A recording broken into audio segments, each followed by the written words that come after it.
बिस्मिल्लाहिर्रहमानिर्रहीम। अस्सलाम वालेकुम। मैं हूं असद और आप देख रहे हैं असद इलेक्ट्रिकल। जैसा कि हम बात कर रहे थे कि जनरेटर्स के अंदर आने वाले प्रॉब्लम्स के ऊपर, तो इसी दौरान हमने सोचा कि पोटेंशियोमीटर के ऊपर भी बात कर ली जाए, क्योंकि अक्सर जो है हमारे पोटेंशियोमीटर में भी प्रॉब्लम आता है। तो इसमें जो प्रॉब्लम आता है उसको तो हम बाद में डिस्कस करेंगे। सबसे पहले हम बात करते हैं कि पोटेंशियोमीटर होता क्या है, ये काम किस तरह करता है, इसको किस तरह हम चेक कर सकते हैं। तो पोटेंशियोमीटर बेसिकली एक वेरिएबल रेजिस्टर होता है, यानी कि एक ऐसी रेजिस्टेंस जिसको हम वेरी करा सकें, जिसको हम रियोस्टेट भी कहते हैं बाज़ औक़ात। तो इसको variable resistance, variable resistor, rheostat या पोटेंशियोमीटर कहा जाता है। इससे जनरेटर के अंदर हम वोल्टेज और स्पीड को कंट्रोल करते हैं। अच्छा, इसकी जो रेजिस्टेंस की वैल्यू है वो डिफरेंट हो सकती हैं डिफरेंट जनरेटर्स के मॉडल के हिसाब से। इसी तरह AVR की रिक्वायरमेंट के हिसाब से कि कौन सा AVR कितने वैल्यू का जो है पोटेंशियोमीटर उसके लिए एप्लीकेबल होता है। तो ये 1 किलो ओम्स का हो सकता है, यानी 1000 ओम्स का। इसी तरह 2 किलो ओम्स का, 10 किलो ओम्स का, और इस तरह ये 100 किलो ओम्स तक की वैल्यूज़ हो सकती हैं। ये डिपेंड कर रही होती हैं हमारे स्पीड कंट्रोलर के ऊपर या AVR के ऊपर कि उसको कौन सी रेजिस्टेंस की वैल्यू का पोटेंशियोमीटर चाहिए जो उसके साथ मैच हो। अच्छा, इसकी जो शेप होती है वो इस तरह की होती है। यहाँ पर इन्होंने जो है नॉब दी हुई होती है जिससे हम घुमाते हैं, इसको क्लॉकवाइज घुमाएंगे, काउंटर क्लॉक घुमाएंगे, और इसके जो है 3 पिन होते हैं, तो इसीलिए इसको हम 3 पिन पोटेंशियोमीटर कहते हैं। जैसा कि हम जानते हैं कि रेजिस्टेंस का जो सिंबल है वो इस तरह का होता है। अब पोटेंशियोमीटर चूँकि 3 टर्मिनल्स का है, यानी कि 3 पिन्स का है, तो इसका सिंबल जो होगा वो किस तरह होगा, और ये वेरिएबल रेजिस्टेंस होगी। तो ये पोटेंशियोमीटर का सिंबल आपके सामने। इसके अब 3 टर्मिनल हो गए, तो इसकी नंबरिंग इस तरह होती है कि इसके जो रेजिस्टेंस है, जो फिक्स रेजिस्टेंस है, उसको हम 1 और 3 नंबर दे देते हैं, और जो वेरिएबल जहाँ से होती है उसको हम 2 कह देते हैं। अच्छा, इसको हम वाइपर कहते हैं, यानी कि इसको हम यहाँ से लेकर यहाँ तक मिनिमम मैक्सिमम जब हम घुमाते हैं तो बेसिकली जो 2 नंबर वाला टर्मिनल है ये जो है वो मूव होता है, और जो 1 और 3 हैं ये हमेशा फिक्स होते हैं। अब हम एग्जाम्पल के लिए ले लेते हैं कि हमारे पास 1 किलो ओम का एक पोटेंशियोमीटर है। अब इसको हम मीटर से किस तरह चेक कर सकते हैं। सबसे पहले तो हम ओम मीटर लेंगे और उसके दोनों जो लीड्स हैं मीटर की वो 1 और 3 पर लगा देंगे। यहाँ पर इसकी हमेशा फ़िक्स वैल्यू आनी चाहिए। जितनी भी वैल्यू का हमारा पोटेंशियोमीटर है, मसलन ये 1 किलो ओम्स का है, 2 किलो ओम्स का है, तो जब भी हम मीटर की दोनों लीड इसके 1 और 3 टर्मिनल्स पर लगाएंगे तो यहाँ पर इसकी अपनी पूरी मैक्सिमम वैल्यू शो हो जाएगी कि ये कितनी इसकी रेजिस्टेंस है। अब हमें ये देखना है कि जो इसका वाइपर है वो सही काम कर रहा है या नहीं।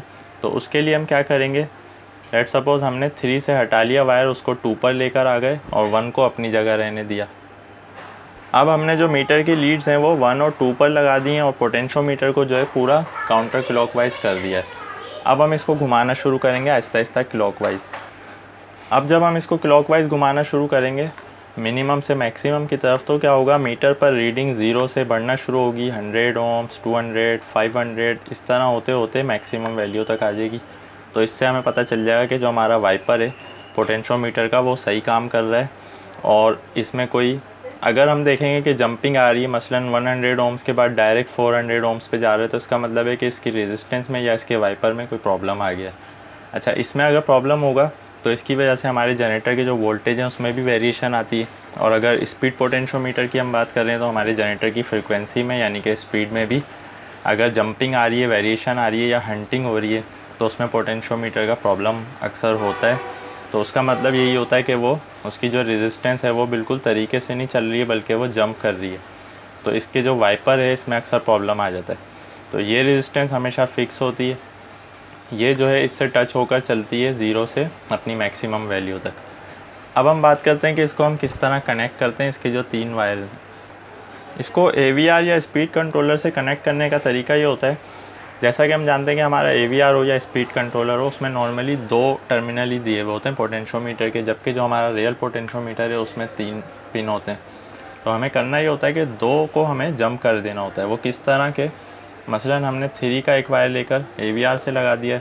अब हमें जो 2 से लेना है, चूँकि हम इसको वाइपर के टर्मिनल को यूज़ करेंगे, तो हम क्या करते हैं कि 1 और 2 को जंप करके अपने AVR तक पहुँचा देते हैं। अब इसमें होता ये है कि इसकी हमें रोटेशन देखनी होगी कि ये क्लॉकवाइज करने पर इसकी रेजिस्टेंस जो है वो बढ़ रही है या कम हो रही है। तो इसकी रोटेशन चेंज कर सकते हैं हम। अगर हमारी रोटेशन जो है वो उल्टी आ रही है तो हम क्या करेंगे कि जंपर जो है वो उल्टा कर देंगे। मसलन अभी आप देख सकते हैं 1 और 2 को हमने जंप किया हुआ है, 3 को हमने सेपरेट लिया हुआ है। तो दूसरे केस में आप देख सकते हैं कि हमने 1 को सेपरेट ले लिया, 2 और 3 को जंप कर दिया। तो इसका मकसद सिर्फ यही होता है कि रोटेशन हम अपने हिसाब से ले सकते हैं कि हमें काउंटर क्लॉकवाइज घुमाने पर वोल्टेज को कम करना है, या काउंटर क्लॉकवाइज जब हम घुमाएं तो वोल्टेज हमारे इंक्रीज़ हों। तो इसको हम अपने हिसाब से इसके जंपर को जो है वो यूज़ कर सकते हैं। अच्छा, इसमें हमारे पास एक और ऑप्शन होता है, वो होता है two way option. Two way option किस तरह काम करेगा? बिल्कुल इसी तरह जिस तरह हमारा टू वे स्विच काम करता है, यानी कि हम 2 को यहाँ पर कॉमन ले लेंगे, 1 और 3 को जो है वो अलग अलग ले लेंगे। अब हम अगर 3 और 2 को यूज़ करें तो एक तरफ हम इसको यूज़ कर सकते हैं, यानी कि यहाँ से जब ये इंक्रीज़ हो रही होगी रेजिस्टेंस तो दूसरी तरफ से 2 और 1 में जो है वो इंक्रीज़ हो रही होगी। इसी तरह अगर इस तरफ डिक्रीज़ हो रही होगी तो दूसरी साइड पर इंक्रीज़ हो रही होगी। तो इसको हम टू वे पर्पज़ के लिए भी यूज़ कर सकते हैं इलेक्ट्रॉनिक के सर्किट्स में। लेकिन नॉर्मली जो जनरेटर्स में हम यूज़ करते हैं तो हम 1 और 2 को या 2 और 3 को जंप कर देते हैं और इसकी जो आउटपुट के फाइनली 2 वायर्स ही लेते हैं जो हमारे गवर्नर या हमारे AVR में चले जाते हैं। तो इस तरह ये काम कर रहा होता है। इसको हम रियोस्टेट की तरह भी यूज़ कर सकते हैं। मसलन कि हम इसको एक वायर को जो है वो छोड़ दें, यानी 3 टर्मिनल को हम छोड़ दें, खाली 1 और 2 को लेकर इसको भी यूज़ कर सकते हैं। तो ये मुख्तलिफ़ इसके तरीके होते हैं यूज़ करने के। तो यहाँ पर आप देख सकते हैं कि हमने पोटेंशियोमीटर को इसके कनेक्शंस दिखाए हुए कि AVR के साथ ही किस तरह कनेक्ट हुआ होता है, यानी कि हम इसके 2 वायर्स को जंप करके और फाइनली 2 वायर्स लेते हैं आखिर में। इसी तरह स्पीड कंट्रोलर में भी इसी तरह होता है। अलबत्ता कुछ स्पीड कंट्रोलर्स ऐसे होते हैं जैसा कि कैट का थ्रोटल मॉड्यूल होता है जिसको हम PWM भी कहते हैं। तो उसमें उन्होंने बाकायदा 3 टर्मिनल्स दिए हुए होते हैं, 1 2 3। तो उसको हमें बिलतरतीब ही कनेक्ट करना होता है, 1 को 1 पर, 2 को 2 पर और 3 को 3 पर। लेकिन AVR में अमूमन जो है वो 2 टर्मिनल्स ही होते हैं, तो वहाँ पर हम इसको जंप कर देते हैं। तो इस तरह इसके मुख्तलिफ़ कनेक्शंस किए जाते हैं। अब हम बात करते हैं इसकी टॉलरेंस के ऊपर। अमूमन जो पोटेंशियोमीटर्स की हमारी टॉलरेंस होती है वो 5 to 10% होती है। तो अगर हम 10% ले लें, मसलन हमारा जनरेटर जो रेटेड वोल्टेज है उसके 400 हैं, तो इसको हम 360 तक ले जा सकते हैं। और इसी तरह इसको अगर हम बात करें इसकी रेटेड वैल्यू से ऊपर तो इसको हम 440 तक ले जा सकते हैं, यानी कि इसके दरमियान हम इसको वेरी करवा सकते हैं अपनी रिक्वायरमेंट के हिसाब से। तो पोटेंशियोमीटर की एक लिमिट है, यानी ये नहीं हो सकता कि हम पोटेंशियोमीटर से जनरेटर के वोल्टेज 500 तक ले जाएं या 200 तक ले जाएं, इतना नहीं हो सकता, बल्कि 5 to 10% ही इसकी रेंज होगी।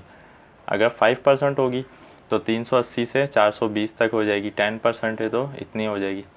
इसी तरह अगर ये स्पीड कंट्रोलर के साथ लगा हुआ है तो नॉर्मली हमारी स्पीड जो है वो 1500 RPM होती है, तो इसको मिनिमम हम 1350 तक ले जा सकते हैं और मैक्सिमम 1650 तक, यानी कि 150 RPM की जो है इसमें वेरिएशन हम लेके आ सकते हैं। इससे नीचे और इससे ऊपर नहीं ले जा सकते। तो पोटेंशियोमीटर की जो टॉलरेंस है, जो रेंज है उसकी रेजिस्टेंस की, वो इतनी ही है कि 5 to 10% हम इससे वोल्टेज या स्पीड को इंक्रीज़ या डिक्रीज़ करवा सकते हैं।